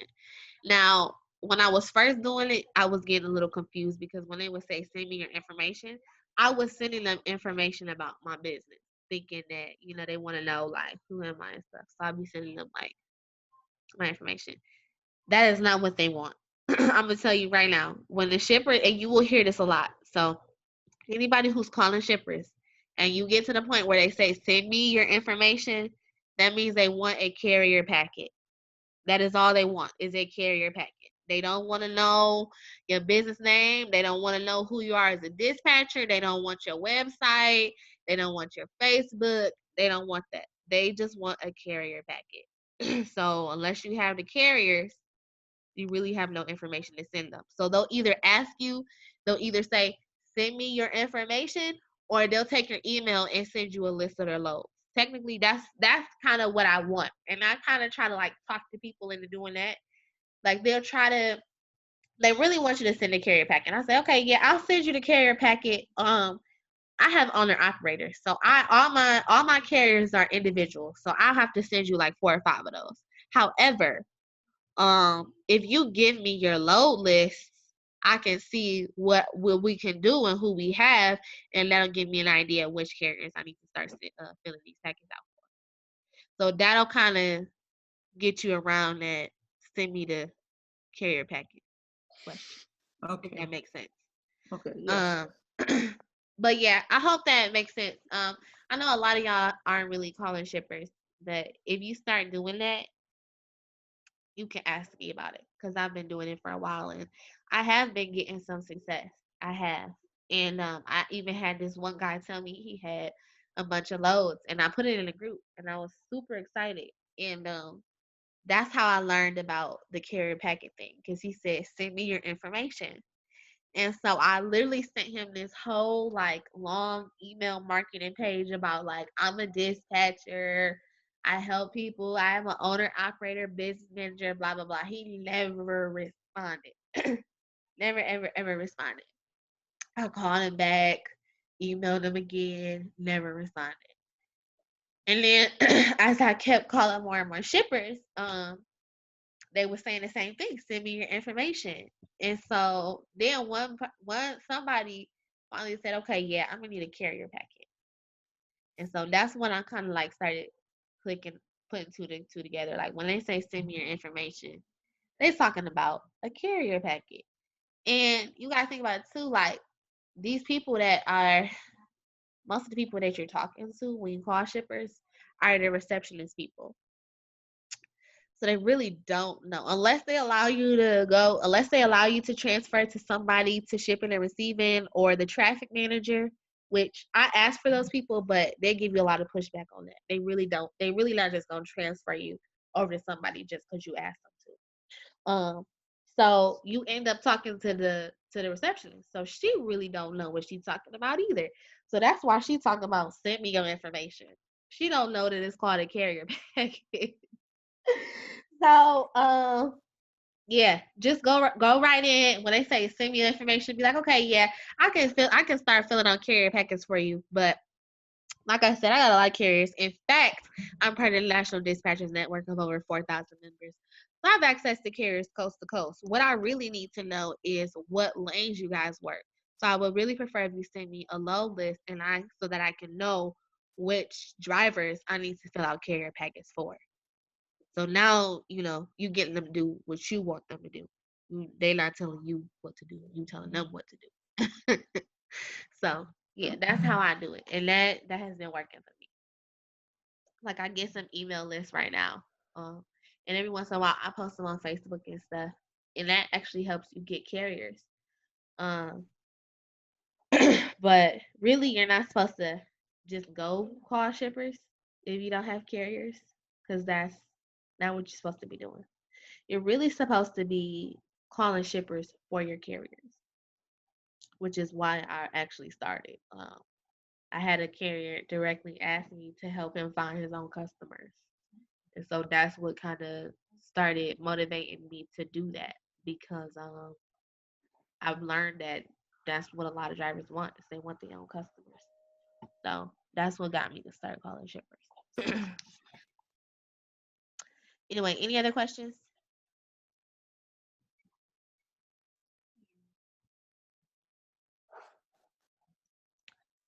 No. Yeah, Just so I haven't. I'm sorry. Go ahead. go ahead. No, go ahead. No, You I go. was just about to ask her. I haven't. I'm just trying to basically be a student of the game before I make any phone calls. I feel like I'm more comfortable as far as the salesman part, but as far as just learning a new entire industry, and so I heard you say you call shippers. I heard that wasn't necessary before, and I just wanted to know the benefits versus calling a shipper versus calling couriers. Okay. So, no, it's not necessary to call shippers. It's not necessary. However, it is a big benefit to call shippers. Reason being, there are a lot of shippers who only want to work with carriers. Those are the people that you're looking for. Why it's good to have loads directly from shippers is because you don't have to split the money with anybody. Brokers can take anywhere from 10 to like 40% of a load. So if you see a load on here going for $2 a mile, that shipper could have very well paid $3, $4 a mile for it. But the broker is taking it. They taking the money off of it. So when you are helping your drivers find their own customers and calling shippers in your carrier's behalf, because that's what you have to do as a dispatcher. In order to do it as a dispatcher and it be legal, you are calling in representation of carriers, right? If you want to do that, it helps your carriers make more money. It helps them get more consistent freight. It helps them find dedicated lanes, and it helps them just build a book of business. So you can stick with load boards, but load boards are really the bottom of the barrel. You just have to know that everything on this load board is already being taxed. Everything posted on this load board, somebody then already took money out of it. So that's why I don't really understand why people are so against dispatchers and why they feel like dispatchers this and dispatchers that. It's like they don't realize that every load posted on the load board is not how much the load is actually worth. That's just what the brokers are posting it for. I mean, listen, So you don't is have it to best call to? shippers, huh? I know. So is it best to actually get probably like probably one, two, three carriers before you start contacting shippers? Yeah, you really do want to have carriers before you Right. calling shippers because really, if you're calling shippers and you don't have any carriers, Right. You're just sourcing for customers, and that's really not what a dispatcher does.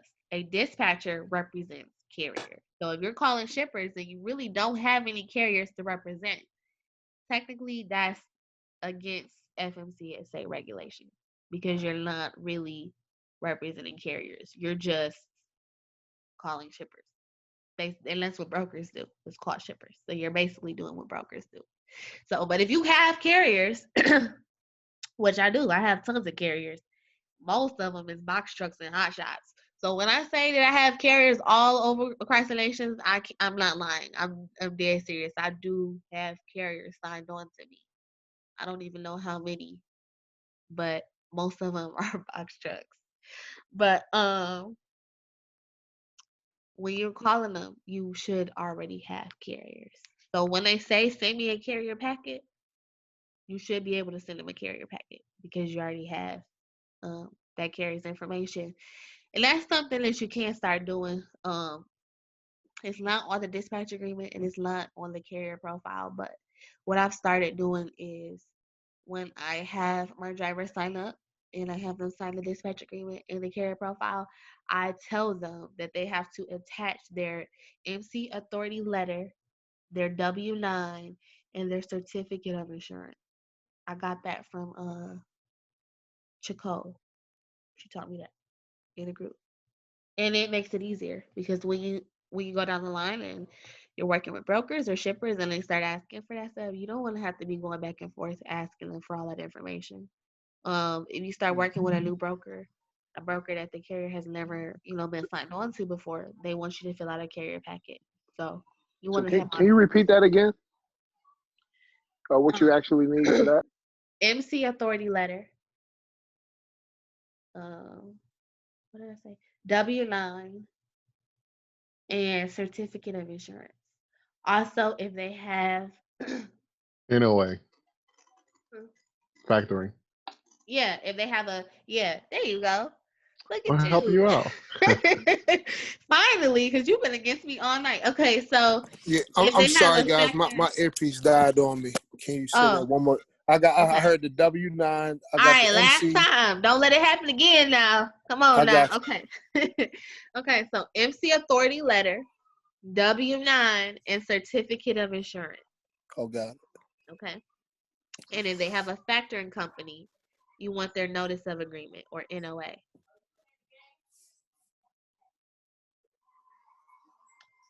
So that's that. But that helps because when you start dispatching your carriers, and let's say it's a new broker, somebody that they have never worked with before, you need all of that because the broker is going to ask you for it, and you don't want to have to keep asking the carrier for all that stuff. So I get that right out the gate, right off the bat.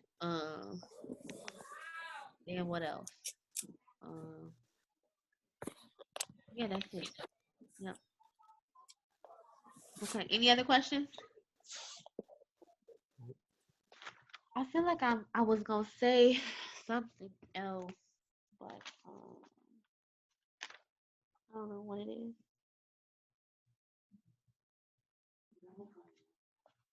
Anyway, so yeah, I guess that wraps everything up. Does anybody have any? No. Deja, those documents that you just mentioned are the documents that the broker needs to pay the carrier? No, those are the documents that the carrier should have. Okay, so an MC authority letter. An MC authority letter is basically something I can actually show y'all all this stuff. An MC authority letter is something that has your driver's MC number on it, and it is a letter from the FMCSA. So it's basically like a document, and you can see all of that information on it. I'm gonna show you.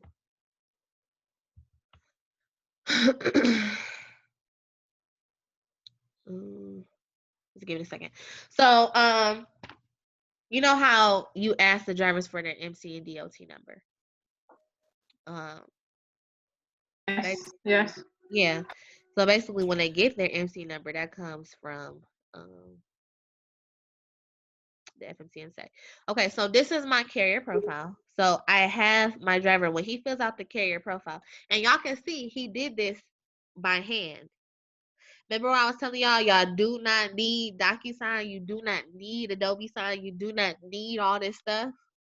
Drivers have the equipment in their truck if they have to print and scan things out. Yes, this is an example of that. He literally printed it out and he scanned it out. This driver is old school, so I sent it to him on DocuSign. He just chose to do it this way instead. Okay, so he did all this. He did the dispatch agreement. Okay, this is his W-9. Oh, wait, I don't want y'all seeing all that. Okay, that was his W-9. That has personal information on it. Can't be showing people stuff. I'm from Canada. I have no clue what is that. But okay, yeah. all y'all Americans, y'all act like y'all ain't see that. Okay. Okay, that was his W-9. Okay, so you wanted to ask for that. Don't show everybody like I just did. Because that has like their employee identification number and had a social security number on it, all that stuff. That's serious information. You don't want everybody having access to that. Okay, so this is his MC authority letter. So remember I was saying like it has his MC number, as you can see right here, right? And then his DOT number right there. FMCSA. It's a letter from the Department of Transportation, and it's just telling him, it just has his information on it, and it also has his name. Okay? So basically, this is verification. This is like you can tell somebody your social security number, but they actually want to see your social security card. You know what I'm saying? So they want proof of it, you know. They want to make sure, they want to verify this is your name, this is your trucking company. We want to see it, you know, see it to believe it. Okay, so then his certificate of insurance. So this tells you all of his insurance information. This tells you what type of insurance he has. It tells you that he has, he doesn't have general liability. Some brokers or some shippers will want you to have commercial general liability. So I already know off the bat, if a shipper say, yeah, he's gonna need commercial liability and workers comp, this knocks him right out the running because he don't have it. So here we have, but it does show that he has automobile liability. He has some other stuff, but this tell you what he got on here, and then he has cargo insurance. So he has auto insurance and cargo insurance. So yeah, so those are the things that I have. He does have a factoring company, and they did send me the NOA of. I don't know if I can find that.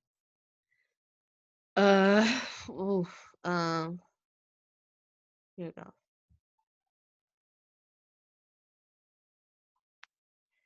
So if he has NOA, I will go right here.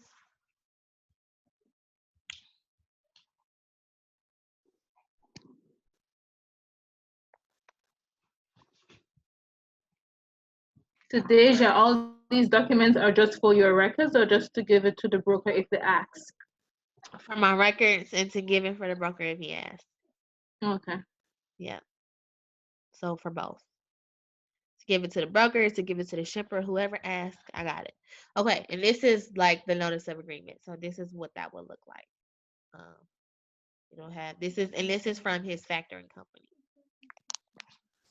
So telling them, you know, who they can pay to in behalf of this driver. So he sent me all of that stuff when he sent me his carrier profile.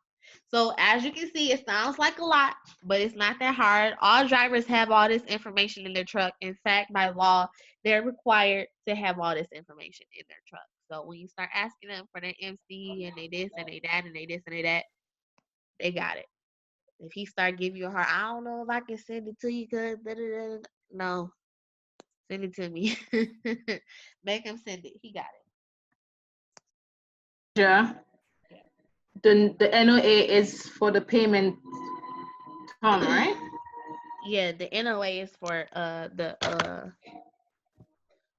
NOA is for the factoring company. So when you book a load with a broker, and the driver wants you to pay through his factoring company, a lot of drivers don't, because if you factor a load and you already broker a load, it's kind of like no point. But if he has a factoring company, then the brokers will need to know who to pay. So this notice of agreement tells them who to pay. Uh, that's why they need this. Unless now if they don't, they're gonna be trying to do like quick pay and stuff like that, or like the contracts, and those are things that the drivers usually have to pay for. And if they don't pay for it, then he'll have to wait like 30 days to get his money. So that's the beauty of having a factoring company sometimes. But factoring company charge money too. So it's the same thing. So yeah. Any other questions?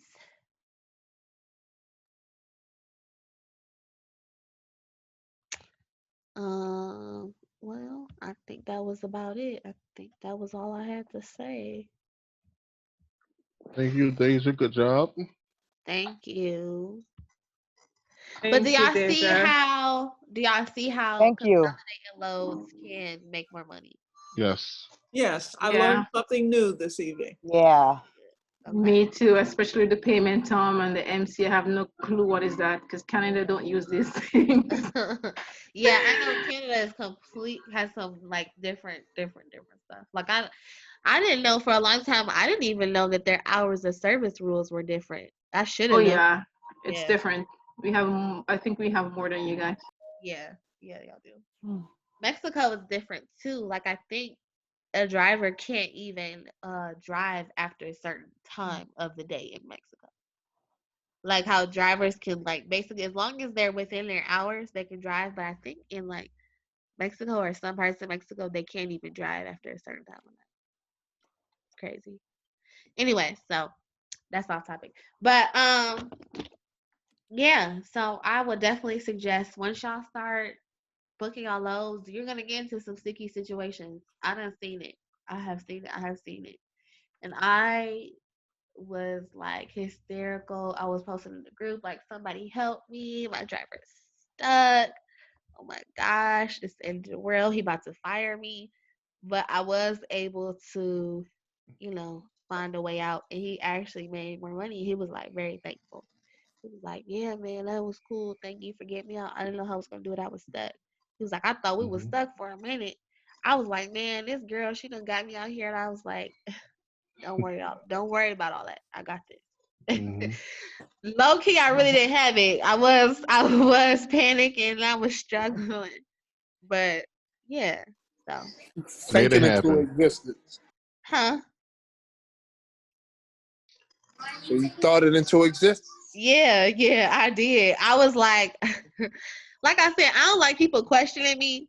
So when people be calling me like, "Oh, you got me out here," and that's what the drivers will do. They start going off. I'm like, "Listen, you do you. You on break anyway. You should be asleep anyway. Why are you on my Why are you on my line? I'll have a load for you when you wake up."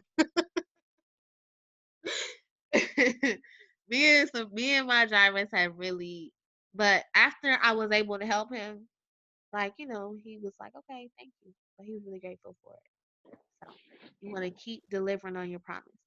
You want to under promise, over deliver. You told your drivers that you can help them make money, so you got to help them make money.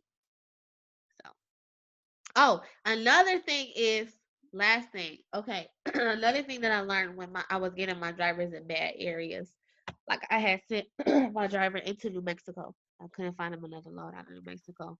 I learned that I can call the receiver and see if they have any other loads coming out.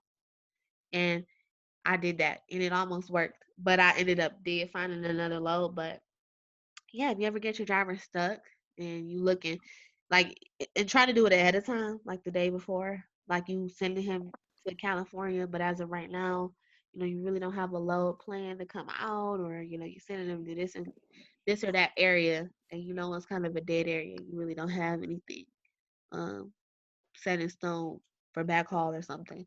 You can call that receiver and you can ask them, like, hey, my driver's going to be there so and so time.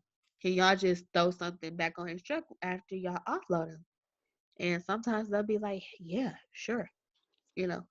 So try that. That's another way. Um, so it's no such thing as stuck. I used to be thinking like, oh, my driver is stuck. But now I say there's no such thing as stuck. There's no such thing as stuck. This is how I Hey, do learned you ever to use never get do, stuck. Huh? do you ever use Trucker Path, like their backhaul routes or whatever? I've seen that. Um, I don't really know what you're talking about. What do you mean Like by on that? Trucker You mean on like when you Trucker can Path? reverse? You mean when you can reverse the search? No, like on the like if you go on there and you search loads, like on the very bottom, it'll like have suggestions for like a backhaul route Oh, loads. yeah, you can do that, but that's not always good because what if your driver was in New Mexico and then you found a load going to California? Do you really want to send it back to New Mexico? Because New Mexico is really another dead area. You know what I'm saying? So it's like Right. the backhaul could just be it, and it might not even be paying that good. I mean, even if they do find the backhaul, it may not be a load worth taking. It Okay. may just be another load into another bad area or another, more cheap freight or something like that. So I mean, you can use that. If you see something that is a good deal, by all means take it. Take any load that's Right. got money on it. But if it ain't making no money, it don't make sense. So, Right. yeah. But this is like, and then doing this, you don't have to be afraid of like sending your driver to certain areas. Like a lot of people don't send their driver to California. They don't send their driver to certain parts of Texas. They don't send their driver here. They don't send their driver there because the freight is so cheap coming out. But when you use the consolidation method, you don't have to worry about that. You can take those $3,000 loads and you can take those $4,000 loads and go to California and clean up all the way. You can take $3 a mile going on to California. And then you can find more good paying loads come out of California. Whereas everybody else is kind of like, they're not thinking outside the box. They thinking they stuck. So that's that on that. Anyway, if nobody else have any questions, I'm gonna go ahead and skedaddle because it's 10 o'clock. Good night. Good night. Good Night. night, Thanks Thank again. you so much, guys. Deja. No Good problem. night. Thank Yes, thanks a you. lot. Appreciate it. Have a good Yeah. night. Good No night, problem. Deja. Good night. All Good right. night, Good night, Bye. guys. everybody. Good night. Was that another little baby? Xavier, come and say good night. Yep. I'm a baby. Oh, Yeah. good night. Great baby. Good night. I ain't a baby. You is a baby. I'm not. They all do. That's You too Say is. good cute. night. Good night. Good Did you know I was right here? night. Did you know I was right here? Yeah. How? Okay. Oh, because I was kicking.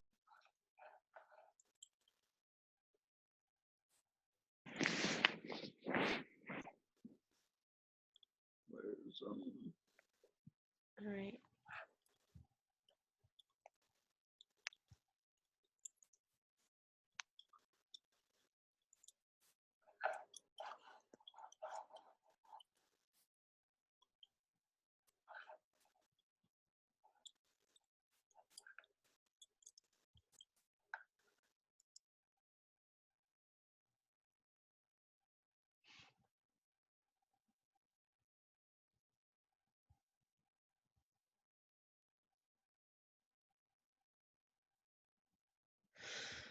Okay, everything's gone. Oh.